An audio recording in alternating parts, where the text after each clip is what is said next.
Covering the Universal Orlando Resort for over 5 years, you are listening to the unofficial Universal Orlando podcast.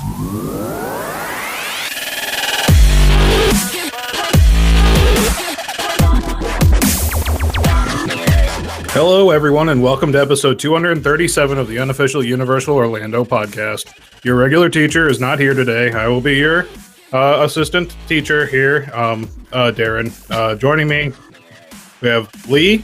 Here. Present. Tracy. Hey, Seth. Accounted for. Hunter. Hunter.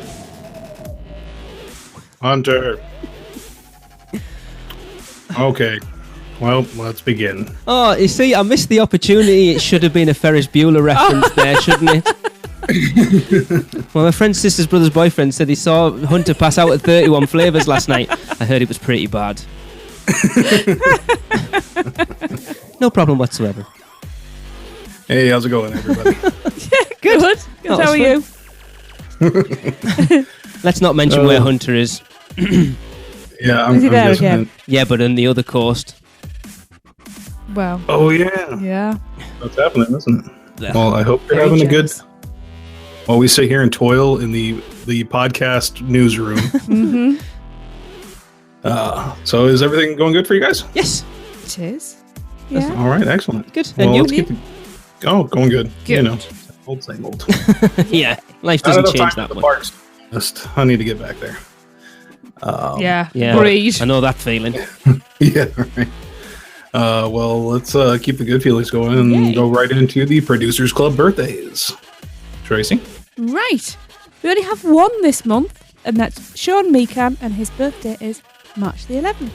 Happy birthday, Sean. Have a lovely day. Happy birthday! Happy birthday! Only one. Only one. Can't be many left now, actually. No.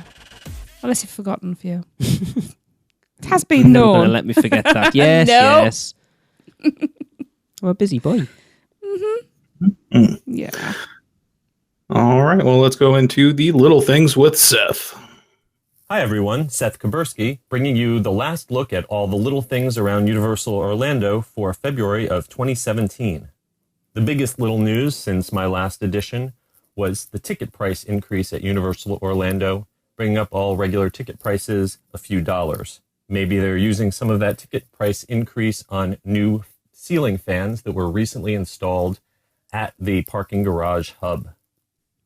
Recently, we told you about a facial recognition test that Universal was conducting with Universal Express entrances at the Cat in the Hat attraction and also recently at the Spider-Man attraction. Well, just to update, as of my most recent visit, those tests have been concluded. It's possible that they have merely suspended them for a busy President's Day weekend. Keep an eye out, and we'll let you know if they come back in the future. Also in Islands of Adventure, Ripsaw Falls completed its annual refurbishment and is back up and running with no major changes, just some cleaned up paint and repairs. And now Jurassic Park the Ride is down for its annual refurbishment. And last but not least, over at the Toothsome Chocolate Restaurant in City Walk, the milkshakes have shrunk by a couple ounces. You might not notice it, but the cups are slightly smaller now. There's still a lot of toppings, so you'll probably still not be able to finish one on your own. That's all for right now. Until I see you next time, this is Seth Kabursky from Attractions Magazine, touringplans.com, The Unofficial Guides, and Orlando Weekly, bringing you a look at all the little things around Universal Orlando. Can't finish one on your own. That's where you're wrong, kiddo. I was going to say it sounds like a challenge. Yeah, right. I mean, I won't feel good probably afterwards, but I'll do it. Mm-hmm. I will do it. Yeah, and as you mentioned about ticket prices there, Universal has increased the ticket prices by $5 this year, making them $110 for the one-day single park ticket, and the park hopper tickets that go back and forth between Islands and Universal have increased by $10 to $165. Thing is, That's a lot of money. It is, but again, I think we talk about this every year. How many people at this point buy a one-day ticket? It can't be that many. Don't forget, we're coming from the UK, so I we know, don't. but even people who are going up there, it's more than a one-day resort now. Even Disney fans have to admit it's more than a one day. So, Yeah. I don't think a lot of people must be paying those prices. I don't know. Yeah. But then again, I also think, who would actually wait till they got to the park before they bought a ticket? And yet there's always a full line of people at the box offices buying tickets, and I don't understand it. Yeah. Going back on to the facial recognition thing, Darren, has your annual pass got your photo on it? No. That is only for the Hotel. on-site. Yeah. Yes. Yeah. I didn't know whether your annual pass had a photo on it, whether that would be able to be used as well. No, but now that they've gone plastic, I can't imagine it's that far away Yeah. from putting the photo on there again. It just makes sense. That's how it was originally on the passes. So It's going to be very interesting over the next few years to see the implementation of all this coolest stuff that's coming and the facial recognition and everything. It's, they're obviously testing little things out that it's going to be coming in at some point, but in what regard it's going to be is going to be interesting. it is indeed. So on from that, we've got a word of a little bit of an internal promotion at Universal, huh? Yes, Mr. Mark Woodbury, who I am desperate to get on this show at some point, but I don't think it's probably ever going to happen, actually got a recent promotion. Cool. But I can't find it because I think oh no, that's your show notes, that's why. Yeah, he's been named, is actually a newly created role for him of vice chairman. That doesn't sound like it's a newly created role. You would have thought that role was already there. Yeah. But he will continue to serve as president of Universal Creative, and he will also continue to report to Tom Williams, who's the chairman and chief executive officer of Universal Parks and Resorts. Tom Williams said, Mark has been the driving force for creativity, innovation, growth and development across the entire parks group. That's a hell of a job. As we continue our incredible journey, I'm happy that Mark will be by my side, playing a vital role in shaping our future and leading the greatest creative team in the world. Suck on that, Disney. Apparently, he's been at Universal for 28 years at this point. And had his hand in a lot of the major expansions that have come on. So he's seen a lot of changes come to Universal. You think from its... Yeah. When Universal Studios opened, 1990? So yeah, he's been there from the very beginning. 1990. Yeah. Yeah. Wow. That's... Yeah. Wow. Yeah. You hear about Disney execs getting booted every so often. For someone to be in such a high role for such a long time speaks volumes about his value to the resort. That is true. It certainly does, yeah. Or he has some very compromising pictures. Do you know what? I really like to think that that's the case. In my head now, that's how it's always going to be. Yeah, but you can definitely tell as soon as he was given the funds, I'm sure the whole time he's wanted to expand like they are now, but they just didn't have the Comcast behind him, that huge funding source. So now that they have that and he's just allowed to do what he wants, he's doing pretty amazing things for the parks. So. Absolutely, and the stuff that they're doing is bringing money into the parks that they're then plowing back into the parks as well. Yeah. So, well deserved. Yes. Congratulations to Mark Woodbury. Well done. We're always here if you want to come on. Yes.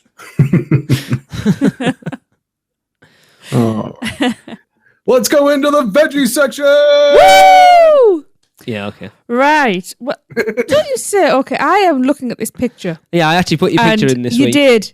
And I need a napkin to wipe the drool off my chin. So, yes, continuing the veggie segment and just staying in City Walk, because why not? I'm heading to Red Oven Pizza Bakery. Awesome place. Yes. And, oh man, this just looks so good. Now, I'm probably going to absolutely mess up how it's pronounced, but I would pronounce it Spinaci White Pizza. I'll go with that. It looks amazing.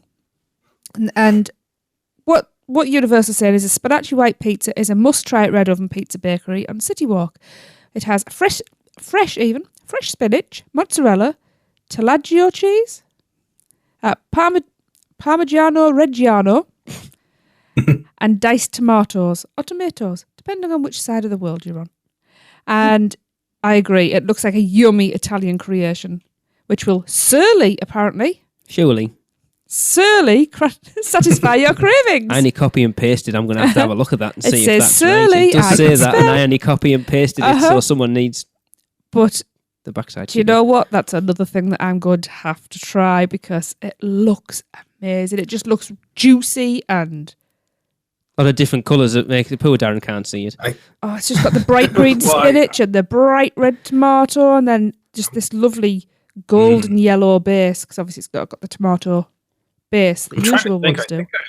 I think I've had that one. I'm not sure. I've been to Red Oven so many times on the way out that I'm not quite sure. We've But only been once. It's a white spinach pizza, probably. Yeah.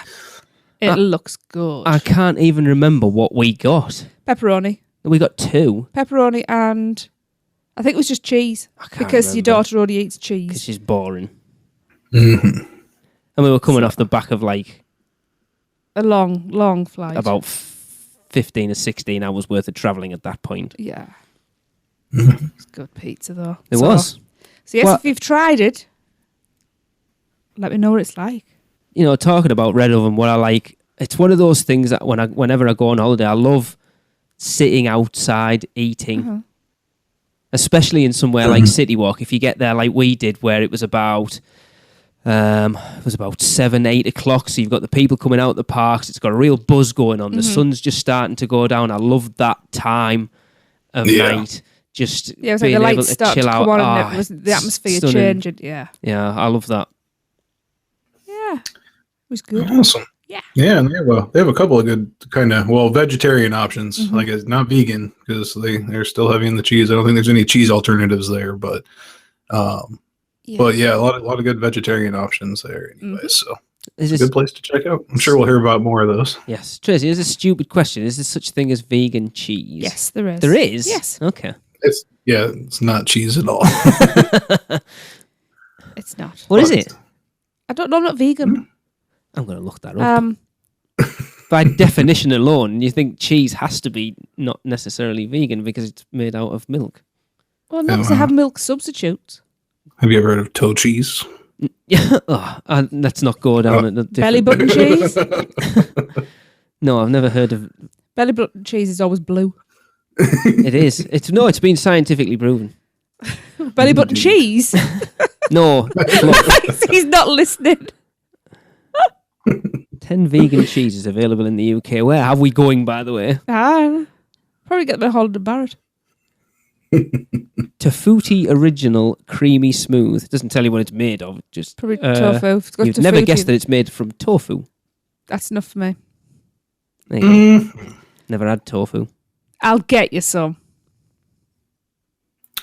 Tofu's whatever you want it to be. Is it That's like all I'll say. Quorn? Like a similar thing that you... Flavorless? If it was, I'd be eating that because it's cheaper than corn. Okay. Do you have Quorn in America, Darren?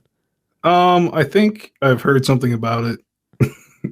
It's literally made down the road from us. It's weird. Yes. Well, And so concludes Food And Around the World. in fact, Quan, if you're listening, you can send me some freebies. They just won't be listening. Just, if Lee cuts this out, you won't, but Oh, no, I'm leaving all this in. hey, chance you're on. Free advertising for him. Let's be honest, it's very quiet news-wise at the moment. I think the biggest thing that everyone seems to be waiting for is those soft openings of Jimmy Fallon, which have got to be soon. yeah, like any moment now, right? Yeah, I know. I think I saw someone in the annual pass holders group the other day say they got to test ride it, and I don't know whether they were a team member or not. But they said they got to test ride it, so they are doing test rides of it at the moment. So I think we're weeks, maybe not even that, away from potential soft openings. When's it open again? Is it April 26th? Is that right? I believe yes. so. What do we know? One of the longest running Universal Orlando podcasts. We don't know dates. Leah's the one that has all the information. It's not on my paper. I have no idea. Darren and I only turned up to look pretty. The 6th of April, I was close. I knew I had a 6 in it, and I knew it was April. Yeah, that's not far away then, is it? What, with 5 weeks at this point? So yeah, you're well well in time now for soft openings. They might be holding off on those, I think, a little bit with them announcing the date so far out like this. Maybe. I mean, how far out was Con when they started doing it? It wasn't that far out. Only a couple of weeks, wasn't it? I've no idea. Yeah. Yeah. I think it was just a couple of we've got weeks. a few weeks. So yeah, it's You'll know when it's getting close when you start seeing all the people camping out waiting and the team members going, "What are you hanging around for? There's nothing going on today." That means it might be open in an hour. Yeah. Look for Universal bloggers lined up. Yeah. It's true. I know when we were over I think it was the first time we brought the kids over in 2009, different parks. Space Mountain was down for refurb in Magic Kingdom. gutted. And we were like walking past and there was a load of cast members outside of it. And I was like, hang on. So I ran over and I was like, is it open? They were like, no, nothing's happening today. It's due to open whenever it was, like 3 or 4 days' time. We got back home and I was listening to, I think it was Inside the Magic, and it opened for soft openings that day we were there, that they told me nothing was going on. I was gutted. Yeah. typical. Yeah, well, you can't really fault the people out front because that's literally what they're told. Yeah. Because, especially in this day and age, that if one person walks up and they go, yes, we're doing soft openings in an hour, it's on Twitter, it's on Facebook, and they've got the entire park camped out the front. Yeah, exactly. And they're not spending their money elsewhere, so that's not a good thing for Universal. No. But yeah, so speaking of things equally as terrifying to Lee as vegetarian dining, Halloween Horror Nights dates have been announced. Woo! How about that transition, even though we kind of got off of it? I tried to hold on to it and pull it in. No, it's good. On select nights from September 15th through November 4th, 2017, the streets of Universal Studios Florida theme park will come alive with hordes of horrifying mutants. Won't it come dead? What hordes? Okay. Mutants, monsters, and maniacs. Explore terrifying haunted houses, brave multiple creature-filled scare zones, enjoy outrageous live shows, and experience many of the park's most exciting rides and attractions. So, yeah, September 15th through November 4th. Is this officially the longest Halloween Horror Night ever then? It must be. Yeah, every time. I personally was surprised they didn't go like almost all week, like during the weekdays with it as well. I find it strange. I feel like it's getting so close to it. Yeah. I find it strange that they've ran it into November when you look at those extra days that they added on last year because of the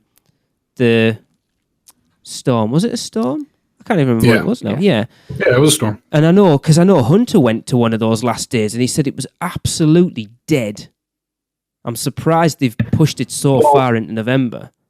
Well, that's the thing is at that time though nobody had planned to be there at that time. True. Yeah, that's what I was gonna say. I suppose none of the sort of multi-day tickets would have had that on either. No. Well, I think some of them were granted due to the storm. Okay. They got those extra ones. I know, like the ones that had every day, the all event pass, ultimate Rush of Fear. Yeah, they definitely had that day on there. I think everybody else did too because I think that's why Hunter went. It was because of the days that they missed on the other one. What ticket did you get last year, Darren?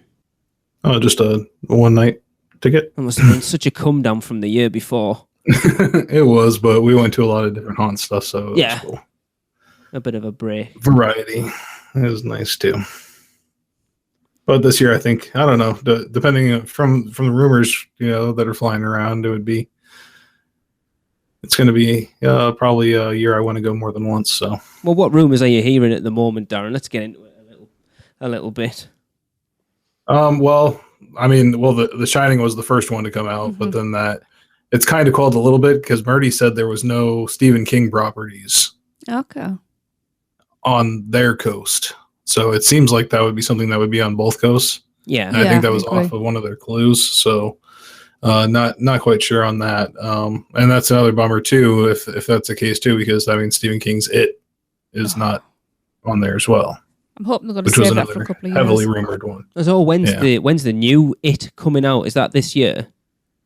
Yeah. Yeah, I think it's October of this year, so it would be a perfect just tie-in for it, actually. But he was just talking about Hollywood, so it's still possible. you might see them try to split off a little bit more, but because even when they do the same houses on both the coasts, they're very different. And you look in at most cases. the Alien versus Predator house from a couple of years ago. They were a prime example of how different, it's like same houses but very different. Yeah, and Krampus as well. Mm-hmm. And it always seems like in that case, the Hollywood tends to take the edge on it. But yeah, so I mean, we've heard those. American Horror Story is what pretty much a shoe-in at this point. But are we expecting Walking Dead back this year or not? I'm thinking not, because from what I've heard about the show, has anything really happened like to the point where it would work for the house, like a whole house's worth of? We haven't watched, exactly. We haven't watched it for about 2 seasons now. No. So yeah, and I think at this point they're looking to retire that to maybe have American Horror Story take that place. But if they do that, they're gonna have to slow their pace quite a bit. They can't be doing 3 seasons per house, because next year they'll have nothing. See, I think I emailed you in for the Dead Man's Digest talking about if they did want to do Walking Dead again, I think the ideal way to do it would be to base it on the Telltale game. Oh, absolutely. I think it would be really, especially if you could get, because there's cosplayers do like the makeup so that it looks like that graphic style. I think a house like that would be awesome. I would be all over that. Little Clementine. I'm just done with Walking Dead. Yeah, no zombies. The Telltale games are really zero good. Zombies. Yeah. But then it's still dead popular. Look at that Santa Clarita Diet that's on Netflix. You know, they kind of took the zombie genre and changed it a little bit, and that's really good. That. Yeah. I just love zombies. But then there was the code name. They were cool. The code name they put out a couple of weeks ago, which was Brains, which leads, you're automatically going to think zombies. Yeah, which I hope is a red herring.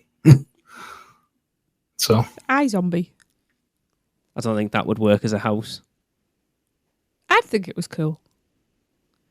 It would definitely be like a comic relief kind of house, but yeah, Chucky, the new Chucky film's been banded around a bit. Yeah. Yeah. Is that called? Can't think what it's called. Grandson of Chucky. No, it's not. It's like the Legacy of Chucky. No, it's like a name of like a group. It's the Board something of Chucky. It's not. The Cult of Chucky. That's the one. Cult. Yeah. Cult of Chucky. Behave yourself.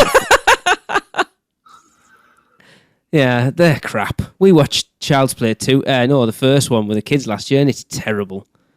Yeah. Even Jade got bored. It is pretty poor. When it can't instill some sort of nightmare-inducing fear into an 11-year-old. It's difficult, isn't it, when you start, because they are going down the route of doing a lot more IPs than they are original houses, and it's difficult to think of stuff that they could do that would really fit. You know, they've done a lot of the iconic stuff now. Mm-hmm.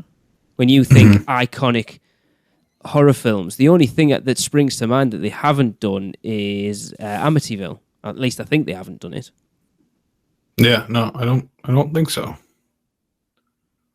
So I can't think of any. They've done Halloween and Werewolf. Psycho. What about like Hellraiser? Yes, that's something a lot of people awesome. clamour for. Yeah. Pumpkinhead, Candyman. I was going to say Candyman. Yeah. See, everyone's still go down the 80s horror. I know every year it comes up that everyone's always like, we need a trick or treat house. Oh yeah, and that would be so cool. The thing is, like, if you look, I'm friends with Ray Kime, one of the creative team for Halloween Horror Nights on Facebook, and he's been doing a lot of Sam. He makes like the little lollipop things. He's been making a lot of them recently, and it's like, come on, just do it. Interesting. Maybe he's been making those for something. Because they would be awesome. You could think about like the souvenirs you could buy in the park if you got one of those lollies as well. It'd be cool. Oh yeah, yeah. And they they hinted at it in the Krampus house. They had a lot of. I mean, it's the same director, so they had a lot of homages. They had those throughout the house. So, that's a good potential to be coming this year. I believe it was Mike Atlas said they were working on something this year that he's been wanting to do for a very long time. So okay, he says that every year, doesn't he? Yeah, he does. But Um, I'm hoping that with the with the other hints that we've gotten and from the house and that hopefully it's coming. I know they've done the remake of Evil Dead, which we watched a couple of weeks ago, and it wasn't actually that good. I'd love to see them do a proper old school Evil Dead. Well, I mean, the elements are essentially the same. Yeah, but you need Bruce Campbell lookalikes and cheesy hands and stuff. Horror effects, yeah, exactly. It would just be a lesser version of that same house, I think, ultimately. See, I was thinking the other day, and I forgot to look it up. Have they ever done anything like Sleepy Hollow? I think the problem with Sleepy Hollow is, isn't it a Disney property? I don't think so. I think the original story was written a long time I know, but before I'm not Disney sure was even whether twinkling Disney his mother's eye. can have a certain rights over it or something. I don't know, because it's a very old story. Yeah, I know they used the Horseman a lot during Not So Scary as well, so that might make them stray away from it. But it would be really cool to see them do it. I'm trying to think who released the film. Can't remember. I can't think. But it is tough when you think, like, even new stuff now. There's nothing iconic coming out, like, new film wise. A lot of people sort of talk about wanting the Conjuring, but I'm not quite sure how that would work as a house, unless you did sort of Conjuring and Conjuring 2 mixed in together, like an amalgamation of both of them. But you think about, there's not a lot of luck, because obviously, we've talked to Mike before, and one of the things they look for when they're doing houses is multiple locations. I suppose that got thrown out the window a little bit last year, right? Got thrown out a little bit last year with The Exorcist. Mm-hmm. But there's only so many times you can kind of go a bit surreal with it before it becomes, it's just the same as The Exorcist house. Yeah. Just skipping back to Sleepy Hollow. It was written in 1820. Right. By Washington Irving. So but Sleeping Beauty was written God knows how long ago, but I'm pretty sure Disney would have say over anybody trying to do that. What I'm going down is, the Gothic horrors are amazing. And there's so many out there to choose from. Yeah. I like stuff like that. Yeah, I mean, when they went in and tried out the Poe, they had the Poe house that was really successful. Yeah, I think they did a really good job with that. Taking elements from literary things would be really cool. I think. I was gonna say, look at all the Lovecraft stuff. Mm-hmm. Wow. So I don't know whether it's a thing in America, but we have an English writer over here, horror writer that I'm a big fan of. I've read a lot of his stuff. James Herbert. Oh yeah, rats. I don't know whether you've heard of him, Darren. I have not. His stuff's awesome. If you ever get a chance to pick it up, it's really good stuff. But it's like very quintessentially English. Stuff like that. He's done like a trilogy of books called Rats, Domain and Lair. They're really good. They're excellent. They've made a few films out of them actually. The Haunting, was it The Haunting or The Haunted? With Aidan Quinn in. It's an old one. Yeah. I know they've adapted The Haunting was Nicole Kidman, wasn't it? Wasn't that The Others? Yeah, that was The Others. Oh, that's The Others. Yeah. Oh, yeah. Anyway, they've made a couple of his books into films. I know that much. Because there was one. Was Jeff Goldblum was in it? No, that was Dean R. Koontz. Oh, Dean R. Koontz. That was Hideaway. That was awesome. But there's another one, Dean R. Koontz. Is he British or American? Don't actually know. I've read a lot of his stuff. Yeah. Yeah, there's a lot they could do with that one, with his stuff. But yeah, we will. Yeah, we'll see. I'm sure. I mean, the way things have been going, we're probably gonna get our first announcements very, very soon. It'll probably be the obvious ones. It'll be like American Horror Story or something like that. But I always like. Sorry. Oh, go ahead. I was gonna say I always like this time of year because it's just all speculation and people saying what they'd like to see, and it's just, it's. I enjoy all of that and coming up with ideas. And then going, we're not going to get to see it, so it doesn't matter anyway, and then crying in the corner. Yeah. Oh. I mean, we're not going this year. Unfortunately not. He's so mean. Oh. It depends what happens in the announcements. We might find that money. Depends on what Yeah. what they announce. Well, I've got 2 kids. That's 4 kidneys to Yep, to sell. exactly. If anyone needs a new kidney, Hey, Universal, do you want some props? podcast at UUOpodcast.com. Get Joe Rogan to mention the podcast. Maybe we can make enough money to get you Yeah. over here. Yeah. J.K. Rowling coming out and making an announcement didn't make any difference. Yeah, right. Anyway. Yeah. If only she had mentioned us. Yeah, that would have been awesome. Can you imagine that? I'd have died then, I think. I don't think I'd have just gone, I'm happy now, I'm done. Yeah. All right, well, let's move on to our continuing segment, which is the best seat to ride in. And we're going to go on with Hollywood Rip Ride Rocket. Yes, we've killed Islands of Adventure now. So, Darren, you're not going to have any sort of input into this, are you? Rip Ride Rocket? Yeah, you'll probably have read a lot of the responses for this already, and I think Darren's going to have a very similar opinion to a lot of the people that have written in. There's some funny comments in here. I've learned to keep mine to the end. I want to go first because David Wilson's is hilarious and I want to read it. So I'm going first on this one. David Wilson says, last row, I like that feeling of being pulled over the first hill like a controlled hurling over the edge. You know, like life normally is. Tracy, you want to do that? Yeah. I've got Ali Schilberg. Good job Hunter isn't here and got that one. Well, I've already told Ali if he was here, he's getting all hers from now on. Oh, poor Ali. No, she was like, no, he needs to do them. She says, middle row, I can't handle seeing no one when going up that 90-degree angle. Hence, no front row for me. Crystal Presto says, no preference as long as the touchpad is working to let me access the hidden song list. Smiley face. There you go. Brian Jennings says, if it's on a coaster track, I enjoy the front row every time. Same here. Michelle Fletcher says, I don't ride this. It scares the bejesus out of me to think about getting stuck on the climb. Do you know what? That's one of the things that used to stop me from riding it as well. And I just don't allow myself to think about it. It scares the bejesus out of me. I love that phrase. It's awesome. Especially when it's said in an Irish accent. Oh, bejesus.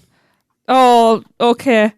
Donna Peter says, apologise. I do not ride this ride. Never have liked it. Best seat for this one is not on it.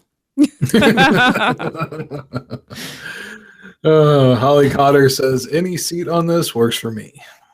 And Andy says, front row on this because of the view. Music to pick. Either you pick Evanescence or you're wrong. Okay. There may be some good secret hidden song, but I still need to do that as I never remember how to do it or never remember the number to pick. Question. How come at night some vehicles are lit up and others are not? Or are they just broken? I think it's probably just broken. Yeah. Probably. Yeah. Chris Rook says, front either side, the car lengths are so short that there's no real benefit of sitting anywhere else, in my opinion. You get an unobstructed view of the ride track and park at the front. Nice. And Sean Hill, the sadist, says, front row for the view going up the lift hill. Steve Milson Payne says, unable to answer that, as too much salad dodging prevents my unique figure riding this. Maybe next time. Smiley face. Rob Hoffman says, the best seat is somewhere outside waiting for your friends to get off. It's too rough for me. Brittany Dwinell says, back outer seat. Maureen said, never rode it, never will. So the best seat is on the benches at the entrance to the ride. And Lonnie Clay says, back row, it is an extra thrill to see everyone rising up in front of you in the beginning, not to mention a great way to catch falling wallets of those who did not put them in a locker. I never considered that option. Nice. Yeah. So yeah, let's go into our thoughts on this, and I tend to agree with Maureen that the best seat is waiting for everybody else to go on it. But on the occasion that I do have to go on it, I think the back row is the best for me because it seems like the lift up to the top is the shortest because you kind of get like pulled, like they said, you kind of get pulled over the top, and it's not as worrying to me. Mm-hmm. If I have to, which I hope I don't. Yeah. I converted you, didn't I? Because you used to hate it as much as these two did, and then we went on it last time. Well, it was because of the lift hill problems. Because you'd basically have to knock me out if that got stuck on the lift hill. I think as well. Yeah. Jade's enthusiasm coming off it probably helped. She come off it absolutely buzzing. Yes. Yeah. Because I think if you go back and listen to our live episode that we recorded while we were over there, I think she says she's got the highest pitched voice I think I've ever heard her speaking. It was awesome, and you go up and go woo, and down and go woo. I think that's exactly what she says. It's hilarious. Oh, bless her. She can be cute sometimes. Sorry, go on. To be honest, I'm happy just to sit anywhere on it because, as who was it said that the car. It's such a short train. It's Chris Rook. Yeah, I agree with that. I don't. You get a good view wherever you sat, as far as I'm concerned. You know, it doesn't matter whether you're left or right. There's no middle seat. It's. Yeah, no, I would tend to agree with that. You might get a bit more whip at the back. I don't think the train's long enough for you to get so much more whip at the back than you would at the front. Because is it 3 cars? I can't even remember. I think it's only 3 cars. But then I know from like a lot of Darren and Hunter's complaint is that there's those 3 brake stops in it. Yeah. That it doesn't tend to get going enough to get any sort of speed up. No, it's very stop. So you're not going to get from that back anyway. So now I would tend to agree. I don't think there's not a massive advantage from sitting anywhere specifically. I don't think so. It's a nice little showpiece for the front of the park, though. I like it. Yeah. I like it. You know, I'll defend it to the hilt. And I'm always the one on here that, you know, you and Hunter hate it, and you used to. And then I think, is it an eyesore? Yes. Oh yeah. Is it a shadow of what it should have been? Because it was supposed to go out into City Walk yeah. and stuff, and that would have been awesome. Yes. Does it fit in with the park? No. But is it cool? Yeah. I like it. You And know, it's that's got bearing in unique mind that the elements and- first time I rode it, I queued for 1 hour and 45 minutes in single rider line. Asta. Single rider. 3 hours and 15 minutes it took you and Raymond and then me and Raymond to ride it that first time. It's just bloody stupid. Jeez. Yeah. Wow. You write down your ticket price. You probably spent a good $20 on that. Yep. Yeah, it was Now crazy. you like it? It was. I think it was 2009 when we came over, and we never saw it with less. It'd only been open about 3 months. I actually realised at this point, but I don't. Oh yeah. That morning we actually rode. It was the first time we hadn't seen it with anything less than a 90-minute wait. I think that's probably one of the few rides at Universal you rode before I did. Then Wow. if you rode that like 3 months into it, because I don't think I got to Universal. Like I think that was one of the times when it was like a year between visits. So Wow. Well, it'll have been the first 2 weeks of November we went out. I'm just gonna have a look and see when it opened. Rip Ride Rocket opened. Apparently it's open today, 8 a.m. till 10 p.m. I didn't ask that, but Good to know. August 16th, 2009. So September, October, November. So yeah, pretty much 3 months after it opened. Yeah. yeah. Because I I think probably didn't go until like the Horror Nights after that. right, because the Mummy as well. The Mummy had only been open about 3 or 4 months when we rode that for the first time. Nice. Maybe that one too. Then Yeah, we went in the Speaking September, of- and I think it opened in the May. Wow. speaking of, that's a good transition. That because is, the yeah. next it one- is. Smooth. Revenge of the Mummy.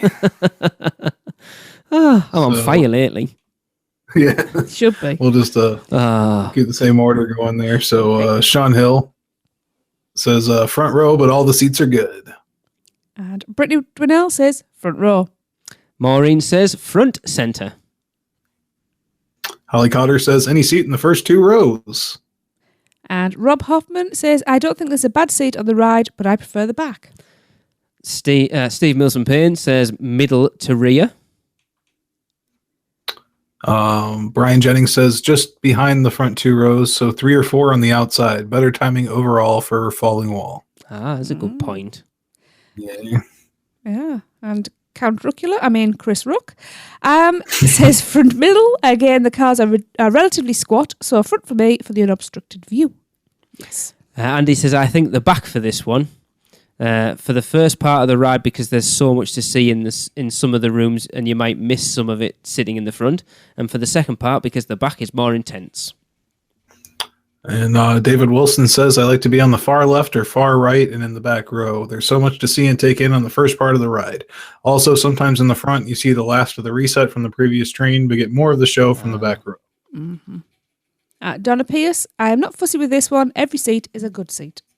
Michelle Fletcher says, any outside seat. The middle seats feel claustrophobic to me. And Ali Schilberg says front row or back row.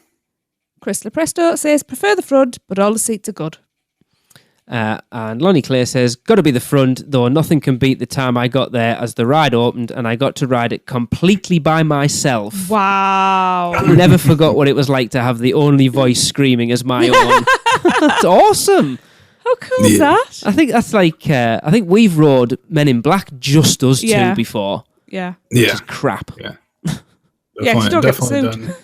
Definitely done Men in Black by myself and just with Nina. Yeah, it's terrible though, is it? Because you need that other car, really. Yeah. Yeah. Oh, I mean, like just in our car. Yeah, oh no, I mean, we've rode it when there's literally only just been me and Tracy. Oh.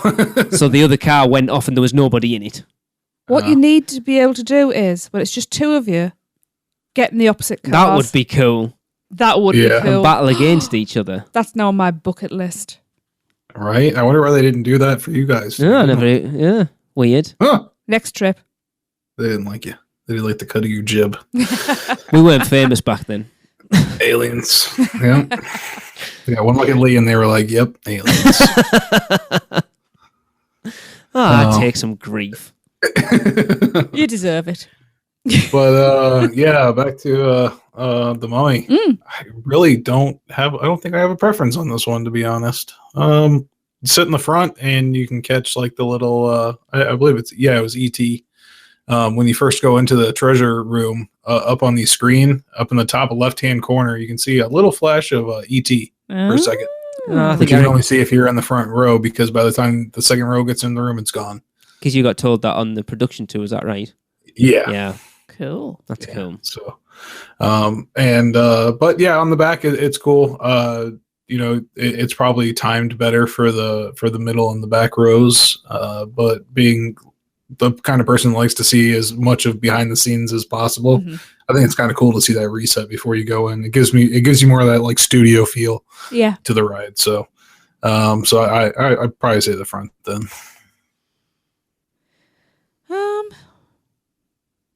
It depends on the mood I'm in. I like to be on the outside edges, not bothered which. Yeah, because I like to like when you're in the treasure room.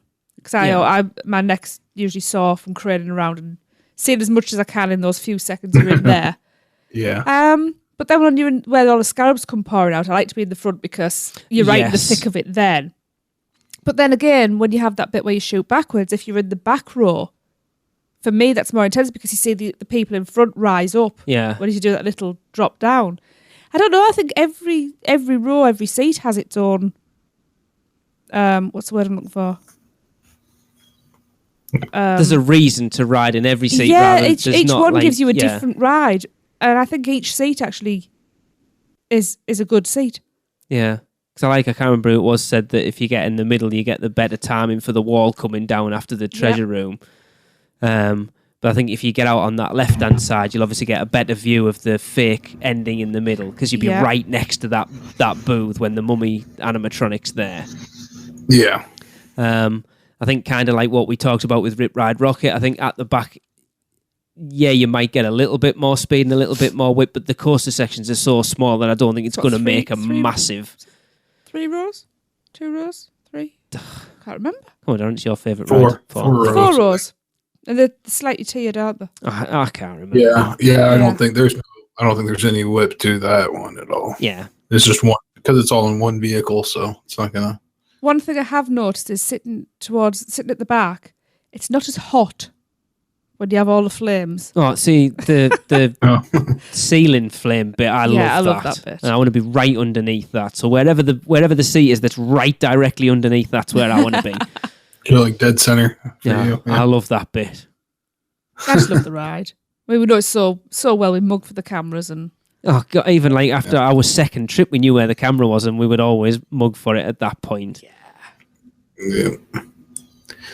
A lot of times I look the wrong way even now. I don't know. I can just never remember what side it's on.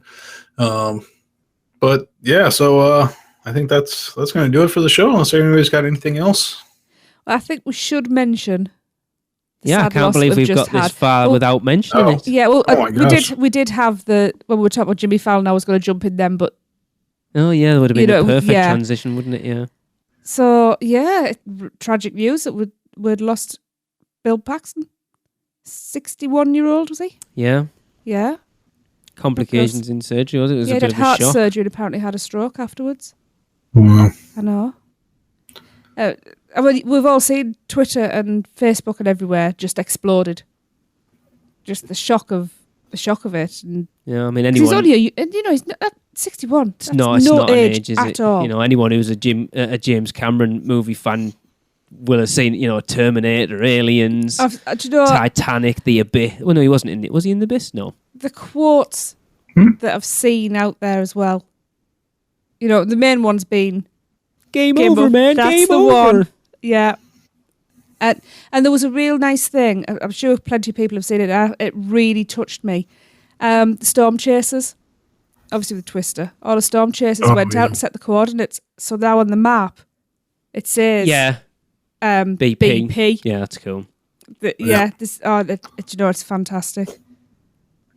And obviously a well-loved guy from the outpouring of grief and lovely things that have been said about him. It wasn't that long ago. He was still working because he was in, was it the second or third season of Agents of S.H.I.E.L.D., wasn't he? Uh-huh. Yeah. I think And it just he was makes still that- working. He was just having an operation. And it just makes the closing of Twister more poignant with all those pictures of everybody dressed up like him. Yeah. Out front. So that's. I said to Lee, I wondered if there'd be anything laid near that building for him. Yeah. I don't know whether if anybody's done anything. It'd be nice if they left his director's chair out somewhere. Yeah, that would be cool. There in the that'd queue. be nice. Because, I mean, it would still kind of fit in the Fallon ride or whatever. Yeah. They could still just have it sitting off to the side. I think that would be a cool gesture. Yeah. Absolutely. So, Yeah, really sad. I didn't want to get through the show really without saying something. that's true. I didn't even think of it. But Everyone complained 2016 took a few away from us. Well, 2017 hasn't been much better so far. yeah, it seems like it turns out people die all the time, constantly. Yeah. Yes, they do. Didn't have anything to do with the year. Huh. How about that? Anyways, have a good night, everyone. Happy note, What a yes. way to end it. Yeah. Yep. Yeah. I'm just like he's just riding that giant F5 in the sky. Yeah. And we're all stuck here in the suck zone. This has been the unofficial Universal Orlando podcast.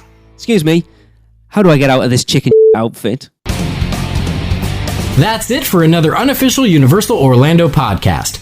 Make sure you never miss a show by subscribing on iTunes, and while you're there, please leave us a rating and a review. Listen to us on Stitcher, Google Play, and all your podcast apps. Email us with any questions or comments to podcast@uuopodcast.com, or even better, record your message at speakpipe.com/uuopodcast. Follow us on Facebook, Twitter, Instagram, YouTube, and Pinterest, keyword UUO Podcast. Check out our blog for even more content at uuopodcast.com. Well, that's a wrap. See you next week.